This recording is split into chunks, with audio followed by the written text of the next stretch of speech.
जय माता दी दोस्तों, कैसे हैं आप सभी। आशा करता हूं दोस्तों आप सभी अच्छे होंगे, स्वस्थ होंगे। आज मैं आपको बताऊंगा कि जब कोई प्रेत रोगी, कोई भूत रोगी बजरंग बाण का पाठ करता है तो उसके साथ में क्या क्या होता है। देखिए मित्रों, जब कोई प्रेत हमारे शरीर में प्रवेश कर जाता है ना, तो ज़िंदगी नरक बना देता है।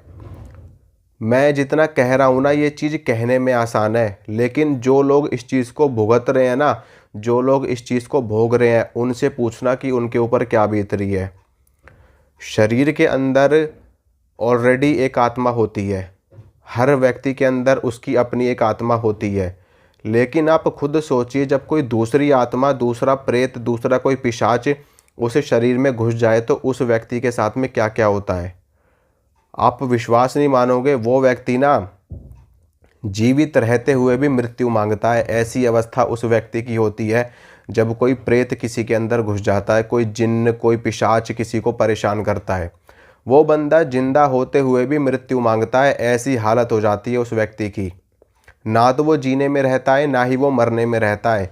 हमेशा बिस्तर पे ही पड़ा रहेगा, हमेशा रोता रहेगा, चिल्लाता रहेगा। कभी कहीं दर्द, कभी कहीं दर्द, कभी कहीं कोई नस खींच रहा है, कभी कहीं कोई नस खींच रहा है। ऐसा महसूस होता है उस व्यक्ति को।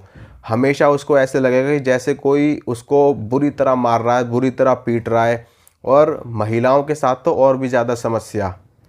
पुरुषों के साथ तो फिर भी थोड़ी सी कम समस्या, महिलाओं के साथ तो और भी ज़्यादा समस्या। प्रेत, भूत, जिन्न, ये सब महिलाओं के साथ में बहुत गंदी गंदी हरकतें करते हैं। सब नहीं करते, लेकिन कुछ प्रेत बहुत ज़्यादा हरामी होते हैं, बहुत ज़्यादा दुष्ट होते हैं। वो क्या क्या नहीं करते महिलाओं के साथ में, मैं बता भी नहीं सकता आपको अपने मुंह से। आप खुद अंदाज़ा लगा सकते हैं कि क्या क्या करते हैं। और हालत इतनी ख़राब कर देते हैं ना कि बहुत ज़्यादा ख़राब कर देते हैं। मरने का मन करने लगता है लोगों का। ऐसी अवस्था हो जाती है। वो बंदा ना तो कहीं जा सकता है, वो बंदा ना कहीं बैठ सकता है टाइम से, वो बंदा ना तो वो किसी के साथ में, चार लोगों के साथ में बोल बतला सकता है। मतलब कि एक जिंदा लाश की तरह होता है वो बंदा, जिसके अंदर भूत प्रेत, जिन्न, प्रेत, पिशाच ये सब घुस जाते हैं, या जिसको अपना शिकार बना लेते हैं। जब परेशानी होती है तो लोग भक्तों के पास में भागते हैं, ओझाओं के पास में जाते हैं, सोखाओं के पास में जाते हैं।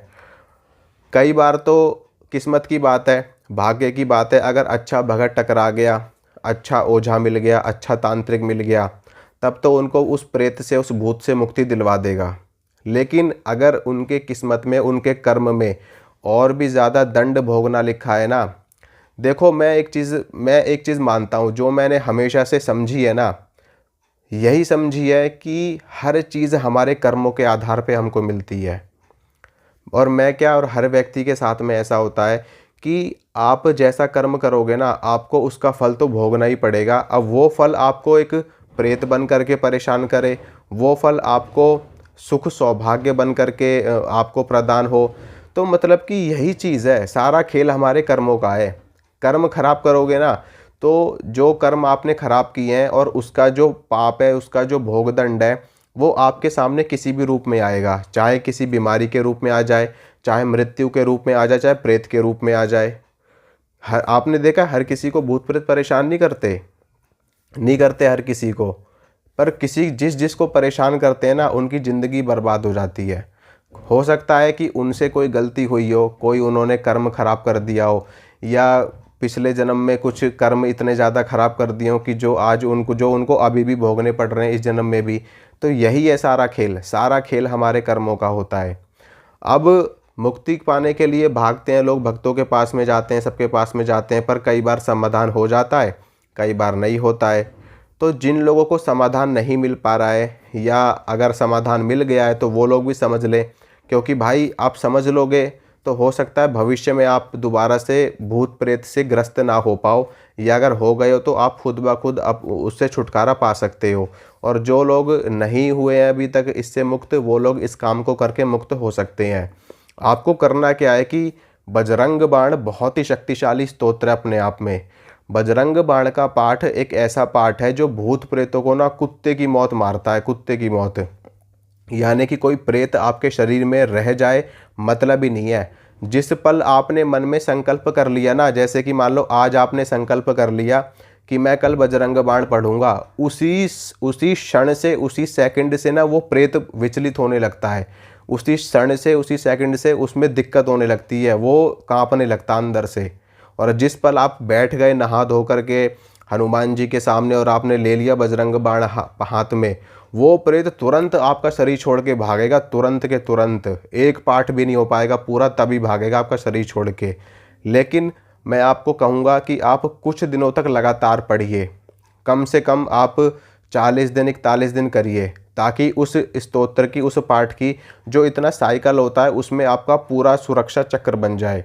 क्योंकि देखिए, जब हम किसी मंत्र का जप करते हैं तो उससे हमें ऊर्जा मिलती है।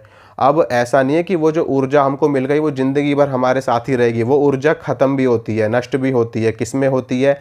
उस ऊर्जा से हमारे काम बनते हैं, हम खाते हैं पीते हैं, या हमारे ऊपर कोई संकट आने वाला होता है वो संकट कम होता है। तो कहते हैं ना कि जैसे कि एक अच्छी चीज़ है, एक बुरी चीज़ है, जब दोनों चीज़ टकराती हैं तो उसमें अच्छी चीज़ का भी लॉस होता है और बुरी चीज़ का भी लॉस होता है। समझ रहे हो? दोनों चीज़ का लॉस होता है। तो दोनों चीज़ का जब लॉस होगा तो उसमें आपको अच्छी चीज़ फिर से बढ़ानी पड़ेगी, ताकि जो बाकी की बची हुई बुरी चीज़ है वो ख़त्म हो जाए। तो बजरंग बाण का पाठ आपको एक पाठ तो रोज़ करना ही करना है, रोज़ करना है आपको। मैं तो कह रहा हूँ ज़िंदगी भर पढ़िए बजरंग बाण का पाठ, और आप खुद देखोगे कि आप क्या, आपके घर में भी कोई प्रेत नहीं घुस सकता, घर में भी किसी और बंदे के अंदर भी नहीं घुस सकता। क्योंकि जहाँ तक जिस घर में बजरंग बाण का पाठ होता है ना, उस घर में भूत प्रेत चुड़ैल डाकिनी शाकिनी यक्ष गंधर्व किन्नर ये पिशाच मसान ये सब नहीं घुस सकते उस घर में। क्योंकि वहाँ पे साक्षात हनुमान जी महाराज का पहरा होता है, हनुमान जी महाराज की शक्ति होती है, उनकी ऊर्जा का वास वहाँ पे होता है। तो जहाँ पर हनुमान जी महाराज है वहाँ कोई प्रेत भूत प्रेत आ ही नहीं सकता। एक पाठ रोज करिए और फिर देखिए कैसे आपके अंदर का जो प्रेत है ना वो निकल करके भागता है। कितना भी भयंकर जिन्न क्यों ना हो, कितना भी भयंकर, बजरंग बाण का पाठ करने से भयंकर जिन्न की भी काट हो जाती है।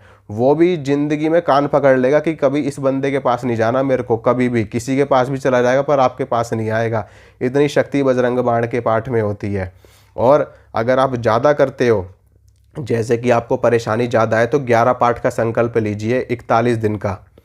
11 पाठ 41 दिन तक कंटिन्यू करिए और उसके बाद में एक पाठ रोज का करिए। कभी ज़िंदगी में भूत बाधा आपको होगी ही नहीं। किसी भगत के पास जाने की ज़रूरत नहीं, किसी ओझा के पास, सोखा के पास।